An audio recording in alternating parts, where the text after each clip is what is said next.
Bé, s'ha dit que la poesia té mala premsa. Jo no hi estic d'acord. Jo crec que senzillament no té premsa, la poesia.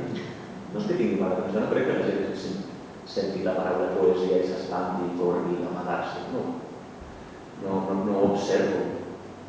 A vegades els poetes o tots els grecs tendeixen a pensar que la seva professió és la més menystinguda. No crec que estigui més menystinguda la poesia que la pagesia.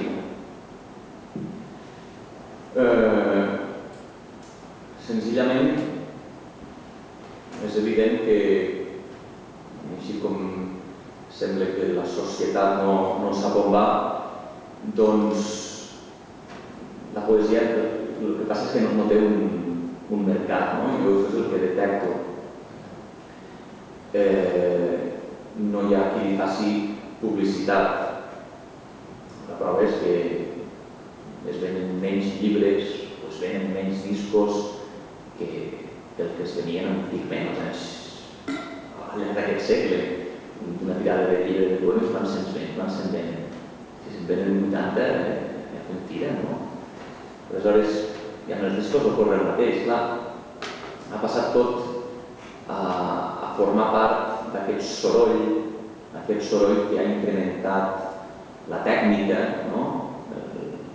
la tècnica al servei del món polític o del món econòmic. I, clar, tot és virtual, tot circula a través de la xarxa d'una manera virtual. I, clar, virtual vol dir que gairebé és, no? És a dir, una cosa que és virtual és que és en potència, que potser pot ser, però encara no és. I, clar, les cançons, els poemes, tot plegat circula sobretot d'aquesta manera, perquè jo compro el llibre de la Laia Noguera, de la Rosa, del Pep, dels aquí presents, me'l compro, però perquè és una endogàmia, no? Aleshores, si parlem del futur de la poesia, en aquest sentit, estem igual que jo crec que hem tornat amb una espècie, a vegades faig aquesta reflexió, una espècie d'edat mitjana, on l'objecte no existeix. A l'edat mitjana la gent no tenia objectes, no tenia llibres, no tenia discos. La paraula havia de sortir a escoltar a la plaça. Evidentment, el creador escrivia, però escrivia era una primera part per després el jornal o ell mateix o qui fos en aquelles lectures públiques que es feien en llocs tancats o també en llocs oberts, la gent podia escoltar. En aquest sentit, jo crec que estem tan bé o tan malament com a l'edat mitjana perquè no tenim objectes que hem renunciat a l'objecte. Aleshores, sí, està molt bé i és una feina que s'ha de fer, tancar-se i escriure, però si tu tens la voluntat, com el pagès cultiva, però després aquell fruit l'ha d'anar a vendre al mercat, tot i que ara ja estan diferents. Doncs el poeta, si vol transmetre aquesta paraula, doncs també s'haurà de moure. I com en l'edat mitjana, com en aquella pel·lícula del set de segell del Bergman, hauran d'agafar la caravana i doncs anar escampant l'art. Perquè si no, el poeta no es podrà comunicar més que amb els seus fills i amb els seus pares i amb els seus germans que són els altres poetes, i tot serà una endogàmia. Perquè l'art virtual és un art que té el mateix valor que qualsevol producte de la societat de consum, és a dir, que és de consumir ràpidament com un iogurt i no pot cristal·litzar en aquest sentit. Aleshores, jo li veig un futur a la poesia, jo crec que ha de tornar, i de fet està tornant la figura aquesta del jornal. Els seus poetes noucentistes sí que tenen algun recitatge, alguna cosa de folls gravada i tal a casa, però el recital públic no existia, no es feia, ara sí que surt, no? Suposo que és per això, perquè no hi ha un públic potencial, no?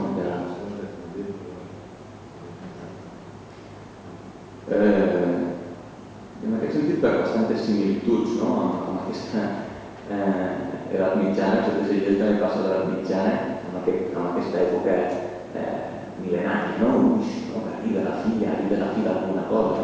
Bé, sí, estem passant canutes, és certament difícil, però a vegades també el Baudelaire que hi ha atrás, perquè, per exemple, jo crec que també el treball del poeta o de l'artista, del creador, depèn molt de la societat en què viu, no? Si la societat té unes sinergies positives, és molt fàcil agafar el fruit aquell de la musa, no? No sé qui diria que jo aquests poemes no els vaig escriure, jo aquests poemes estaven escrits i senzillament jo els vaig agafar. Parlaré de la musa, és evident, no? En aquest sentit, si hi ha èpoques, el Renaixement o, per exemple, l'època de la que va viure el món de la música, als anys 60, no?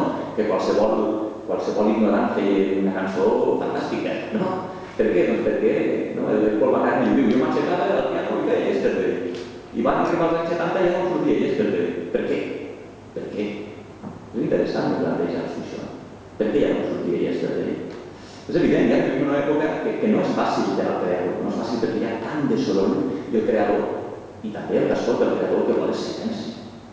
Si no hi ha silenci, no hi pot haver transcendència, no hi pot haver contemplació, no hi pot haver observació, no hi pot haver creació. Necessitem silenci, vivim l'època amb més brogit de la història de la humanitat. Per tant, el poeta sí que té mala peça al teler per trobar els bons versos, per trobar la inspiració, per trobar la veu de la musa, i només es troba enmig del silenci. Aleshores, el creador està enmig d'una aventura, i si realment vols trobar aquestes veus veritables, te l'has de jugar,